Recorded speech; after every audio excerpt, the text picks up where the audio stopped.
السلام علیکم، welcome to ماز اکیڈمی۔ آج ہم کلاس 6 کو جغرافی کا چیپٹر نمبر 1 ریڈ کریں گے، زمین کی ساخت اور چٹانوں کی اقسام۔ لفظ جغرافیہ دو یونانی الفاظ جیو اور گرافی کا مجموعہ ہے۔ جیو کا مطلب زمین اور گرافی کا مطلب بیان کرنا کے ہیں، لہٰذا جغرافیہ کا مطلب زمین کا بیان ہے۔ مزید برآں انسان کے طبعی اور انسانی ماحول کا مطالعہ بھی جغرافیہ کہلاتا ہے۔ جدید جغرافیہ کا مطلب زمین کا مطالعہ بطور انسانی مسکن کے ہے۔ یہ انسان اور اس کے ماحول کے درمیان تعلق کی وضاحت کرتا ہے اور ہمیں یہ بھی بتاتا ہے کہ انسان جس ماحول میں رہتا ہے اور کام کرتا ہے وہ کیسے اس ماحول میں ڈھل جاتا ہے۔ مختلف ماحول جو ہیں وہ تصویروں میں آویزاں کیے گئے ہیں، جیسے کہ پہاڑ، صحرا، کرہ ہوائی، دریا اور میدان۔ جغرافیہ کی تعریف ہم یوں بھی کر سکتے ہیں، جغرافیہ جگہوں کے سائنسی مطالعہ کا علم ہے۔ جغرافیہ وہ علم ہے جو زمین پر موجود مختلف خط و خال جو جگہ کی تبدیلی سے تبدیل ہوتے رہتے ہیں، ان میں مشابہات اور اختلافات کا سائنسی مطالعہ کرتا ہے۔ زمین کی اندرونی ساخت۔ زمین کی اندرونی ساخت کے بارے میں معلومات بہت محدود ہیں۔ زمین کی سطح سے اس کے مرکز تک کا فاصلہ 6371 کلومیٹر ہے۔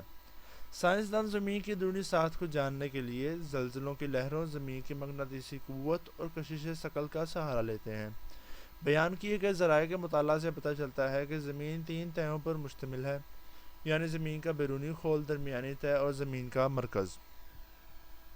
نیچے ڈائیگرام ہے اور اس ڈائیگرام کے اندر نام کے ساتھ پوائنٹ کیا گیا ہے: اندرونی مرکز، بیرونی مرکز، درمیانی تہہ اور بیرونی حصہ یا خول۔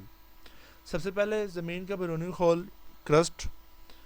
زمین کا سب سے اوپر والا حصہ جس پر بر اعظم اور سمندر موجود ہیں، کرسٹ یا زمین کا بیرونی خول کہلاتا ہے۔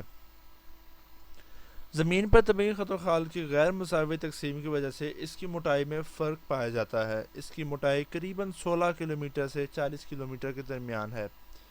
اس کو مزید 2 بڑے حصوں میں تقسیم کیا گیا ہے، جسے بری اعظمی تہہ اور سمندری تہہ کہتے ہیں۔ بر اعظمی خول یا تہہ یہ خشکی کے کئی ٹکڑوں پر مشتمل خول ہے جنہیں بر اعظم کہتے ہیں۔ یہ خول سلیکا اور ایلومینیم۔ اب بات کرتے ہیں فالٹ کی۔ فالٹ کشی پلیٹوں کی حدود ہے۔ کشی پلیٹوں کے درمیان دراڑیں فالٹ کہلاتی ہیں۔ ان دراڑوں کے باعث زمین کی بالائی سطح کرسٹ کو کئی پلیٹوں میں تقسیم کیا گیا ہے۔ یہ پلیٹیں مسلسل حرکت کرتی رہتی ہیں اور پگھلی ہوئی چٹانوں پر تیرتی رہتی ہیں۔ پلیٹوں کی حرکت کی وجہ سے دراڑ پیدا ہوتی ہے جو فالٹ کہلاتی ہے۔ یہ عمل وہاں ہوتا ہے جہاں زمین کی بالائی سطح کمزور ہوتی ہے، اوپر والی سطح کمزور ہوتی ہے۔ ایسے علاقے فالٹ زون کہلاتے ہیں۔ یہ حرکات فالٹ پیدا کرتی ہیں۔ ان فالٹ کی درج ذیل اقسام ہو سکتی ہیں۔ پلیٹوں کا ٹکراؤ۔ کشی پلیٹوں کی دوسری کی طرف حرکت کو پلیٹوں کا ٹکراؤ کہتے ہیں۔ پلیٹوں کی ایسی حرکات ہمیں پلیٹوں کے ارتکاز والے علاقوں میں دیکھنے کو ملتی ہیں۔ پلیٹوں کا ہٹاؤ، ڈائیورجنس پلیٹ فالٹ۔ بعض اوقات کشی پلیٹیں ایک دوسرے سے پیچھے ہٹ رہی ہوتی ہیں، ان کو پلیٹوں کا ہٹاؤ کہتے ہیں، جس کے نتیجے میں کشی ارض کے جو حصے کمزور ہوتے ہیں وہاں سے لاوا نکلتا ہے، جس کو آتشفشانی عمل کہتے ہیں۔ اس عمل کے نتیجے میں سمندروں کے اندر کھائیاں ریجز بنتی ہیں۔ پلیٹوں کی پہلو بہ پہلو حرکت۔ پلیٹوں کی اس حرکت میں پلیٹیں ایک دوسرے کے افقی پہلو بہ پہلو حرکت کرتی ہیں، جسے پہلوی حرکت کہتے ہیں، جس کی بہترین مثال مغربی ریاست ہائے متحدہ امریکہ میں سان انڈریاس فالٹ ہے۔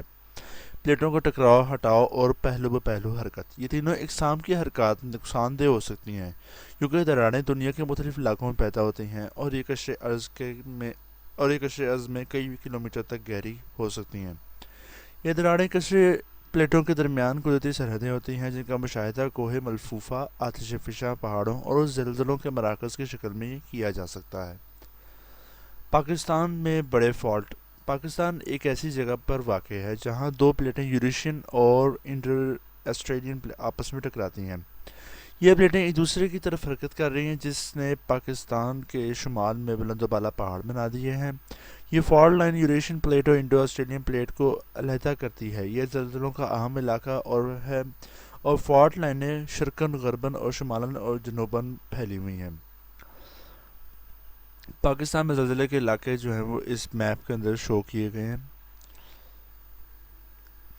تو اسٹوڈنٹس، آج کا ٹاپک یہیں تک تھا. انشاءاللہ اب اگلا ٹاپک جو ہوگا وہ راکس کے اوپر ہم پڑھیں گے. تب تک جو ہے ہمیں جزے اجازت.